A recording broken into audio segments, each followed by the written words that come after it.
Hello my friends, it's time to talk about Ukraine and Crimea in particular, because Crimea is the occupied territory of Ukraine, and recently there were some of the cruise missiles or ballistic missiles spotted not far away from Sudak. Well, there is the location of the Russian munition storage, and you may see that some kabooms were happening there. Judging on this image, the smoke is coming from two of the places. Well, locals are fascinated with what they just saw. Maybe some of the Russian hikers, because Russians are going to Crimea, and still there is kind of the good warm season in September. This place is called a sunny valley, and definitely there is the small Russian base of the group, the Dnieper. The munition storage here is used by this group, but also they have the air defense system. So idea, from what I see, that Ukraine could clear the way for the drones or missiles to operate in Crimean or Kerch Bridge. Because as you see again, it's not that far away from the Kerch Bridge, and if Ukraine strikes it someday in the future, well, Russia may use the air defense systems here to intercept Ukrainian drones or missiles. Now, I would say in general, Ukraine intensified the strikes on Crimean military infrastructure. Lots of the radars were hit, plus air defense systems recently, mainly using the long-range drones, and I already mentioned it in my video reviews, showing you the real evidence from the drone cameras. Here we go with one more strike on Crimea. You can see this is the communication center of the Russian space communication. Yes, it is called exactly like that, and something happened there, as you may see. Local kaboom of the facility. What was used to hit it? Well, judging on this video, it's hard to say. Again, it is the Russian military base of the occupied village of Vitino, Crimea. Locals report about two of the kabooms. On video we have a single one, but they say that it was the communication center which was hit, and also the Russian command headquarters of this military base. Also, I have the reports that it probably wasn't the standard drone, because the target was moving very fast, so it is either jet drone or missile. Cruise missile. As we know, Ukraine used Pekla missile not long time ago, also high-speed target. And here in this case, it could be the same variant. Actually, Russians here tried to use Panzer 1S air defense system to shut those drones down, but the operation of the system was not successful. And guys, about the military map, we have good news that there were no any updates already published for the third day. It means that Russian army is stuck, or maybe it just accumulates the forces for the major strike against the Ukrainian army in Pokrov's direction. And we had the evidence that probably it might happen like that. So Ukraine still continues the counteroffensive operation, and we have actually also good news from Mayak village.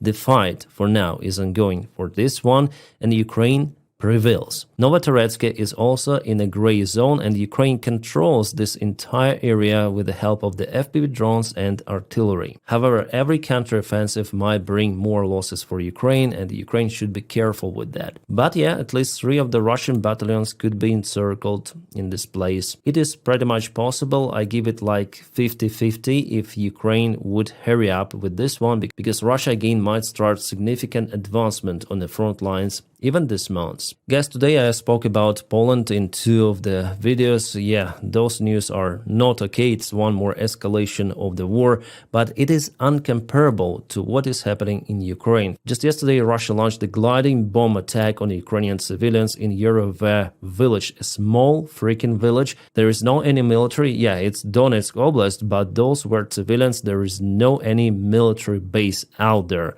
This tower here is just for the phone connection. It's not the military antenna. Guys, 20 people lost their lives, 20 in this small village, because they were in a queue to obtain their pensions. Yeah, this van is the mobile pension delivery for pensioners. It just goes from one village to another, giving money for elderly people. That's how Ukraine takes care about its people, yeah, elderly with pensions. Because it could be hard for those people to go somewhere, you know, from this small village to travel. So Ukraine cares about the people, but Russians, they just I don't have words. This enemy, guys, it has no mercy, it has no morale, just pure barbarians, and they deserve punishment, of course. And Putin especially, because he started everything of that, but now he's the guy who's, well, greeted by Donald Trump with the clubs out there in Alaska. So this meet and greet actually encourages Putin to act more against not just Ukraine, but against NATO in general. Today's attack on Poland is showing it vividly. By the way, in Vilnius, there is the situation, a gas train blown up. Several of the carriages or wagons caught fire for unknown reason. Strangely, but this gas was up to go to Poland. Is it a coincidence that it happened the same day with Russian attack on Poland? Could be, or could be not. And by the way, we have the reaction of Donald Trump on the events which happened last night in Poland. What's with Russia violating Poland's airspace with drones?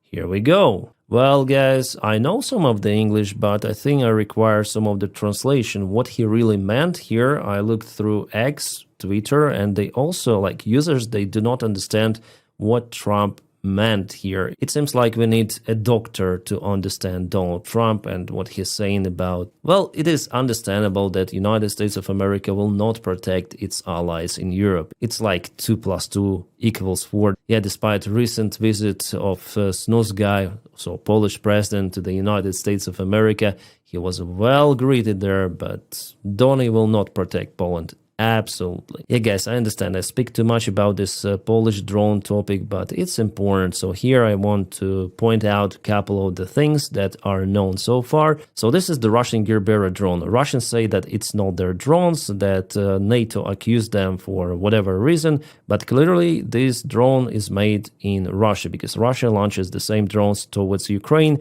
So what is this plastic bag up front? Well, actually it looks like this. This is the extra fuel tank. So usually Gerbera drones definitely may fly for roughly 700-800 kilometers. And to increase the range, Russia mounted extra fuel tanks instead of the warheads. So it was the first attack where Russia tested capabilities of the air defense of NATO. How many airplanes NATO might deploy to shut down 20 of the Russian drones at least? Whether Poland is going to use the ground-based air defense systems and so on. So this modification with an extra fuel tank really shows that Russia was preparing details of this strike. It was done for purpose to launch those drones to Poland because usually in Ukraine they launch those drones without this feature. Instead, they put some of the TNT in the front. But here again in the nose part, it was this plastic bag full of fuel. And yeah, 4 drones were shut down, but the rest landed themselves because of the fuel starvation. Well, Zelensky said that not just Gerbera drones went to Poland, but also Shahed drones. Shaheds, they have way longer range compared to Gerbera, roughly 2,000 to 2,500 kilometers. They do not require those additional fuel tanks. Also, President Zelensky mentioned that Ukraine will be involved into teaching NATO allies of how to deal with those drones, how to shut down those effectively, because definitely the air defense of NATO, judging on what happened, it sucks, honestly, let's say it openly. Well, the high officials of NATO, like Mark Rutte, say that everything was so fantastic, the best success of all of the successes. Let's, by the way, listen to him. What we have seen last night was a very successful reaction by NATO and allies, including, of course, Poland itself, but also the Dutch and the Italians and the Germans, everybody involved. And I'm really impressed. So, of course, we always have to make sure that we are one step ahead. But I think last night showed that we are able to defend every inch of NATO territory, including, of course, its airspace. Thank you so much.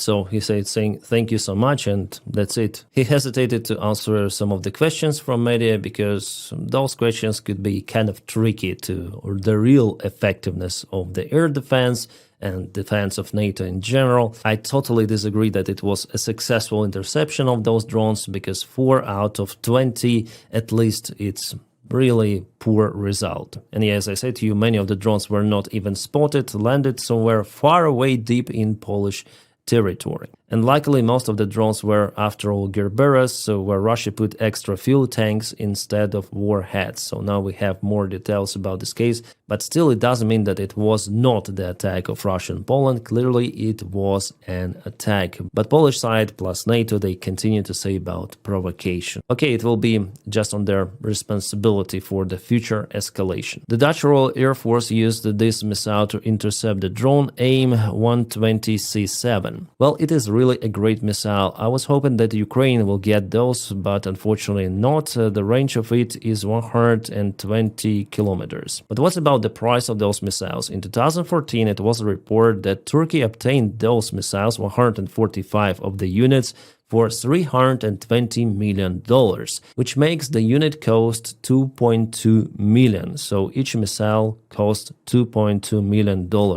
And do you know the price of the Russian Gerbera drone? Well, you may put Gerbera drone price and you may see $10,000. So you may calculate how many times less is the price of the drone compared to the missile which was used to hit it. And not all of the drones were shut down, yeah? So maybe that's why Ukraine was called for cooperation. I would say it was done quite late. This cooperation should have been started a long time ago. And just imagine how many of the Gerbera drones Russians could produce for this price.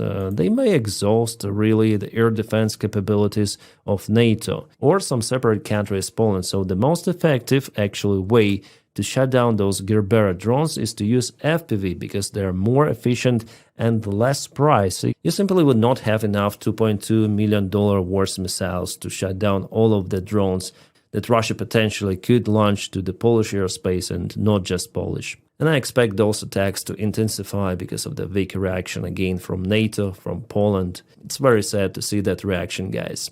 Well, nevertheless, Ukraine could help with that.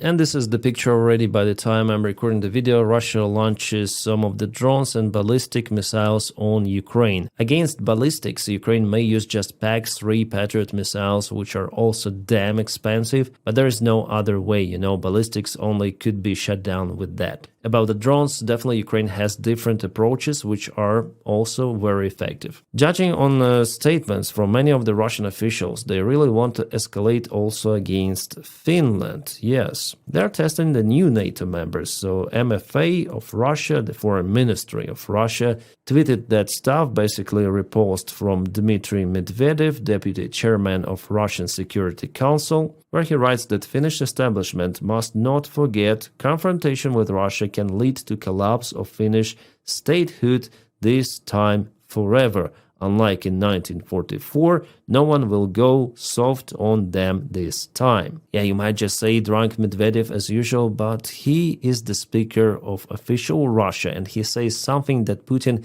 cannot say himself openly. So he is the barking dog of the Russian regime. It means that Russia really thinks like that. One more, the head of the State Duma Defense Committee, Andrei Kartapolov, who is also a military official of the Russian army, said that Finland is becoming a breeding ground for fascism faster than Ukraine. According to him, Russia is ready to protect its interests, and if the policy of the Finnish authorities leads to the tragic consequences, it will be on their conscience. So you see how they threaten everyone around, especially neighboring NATO countries. Guys, I honestly expect all of this war situation to escalate. And we know that Russia is building its military bases in a very close proximity to Finland. And we have the information that there are some of the military bases built in Belarus. This one is not far away from Gomel. Also, Belarus is expanding its military airfields. For example, this is the airfield of Luninets. You may see how many of the new parking spots are out there. Before it wasn't even close to that. Munition storage in Pavlivka 2023 and it is 2025. State-of-art brand new built facility. Losvido military base, which was built recently and it is already functioning base. This one is used for the rocket forces. And all of that is happening in Belarus with the Russian military support. Russia sends its munition there. Yes, Russia is now stuck in Ukraine, definitely, but they may announce a new mobilization, and that resolves lots of the Russian army problems. And honestly, guys, saying Europe is not prepared for the full-scale war which is now ongoing in Ukraine. Ukraine was partially prepared because the war was in Donbass since 2014, so there were some of the trenches, some of the defense lines, and Europe just started to build those. So Putin has that certain time window, and it's not very long. I would say that during the next 4 years, Europe could rearm and definitely defend itself. But now it's going to be very, very hard for Europe. And we know that Donald Trump's administration will not help Europe. It is already understandable. Putin understands that as well, so I guess he will escalate this war to NATO. I'm almost sure about it. The only question is when and where. The most logical scenario for Russia's escalation is Suwalki corridor after all, because it cuts 3 of the countries of NATO immediately from any sort of the supplies. Whether it could happen just right now during the military drills in Belarus, I don't think so, but there could be some of the provocations that might lead to some of the escalation, but I don't think full scale this year, maybe the next one. And guys, please check out my channel, Denis Davidov. It's the one you're watching me on, so subscribe and like, because there I film regularly. For today, I filmed already a couple of the videos about the strike of Russia on Poland. And what is gonna be next? Well, my narrative is the same, weak reaction of NATO. And also, guys, thank you for your kind support on Patreon. The link for it is in the video description right below. You're just motivating me to film more and more of the videos. Thank you so much for your kind support, my friends, and I wish you all a peaceful sky wherever you are, and have a great time.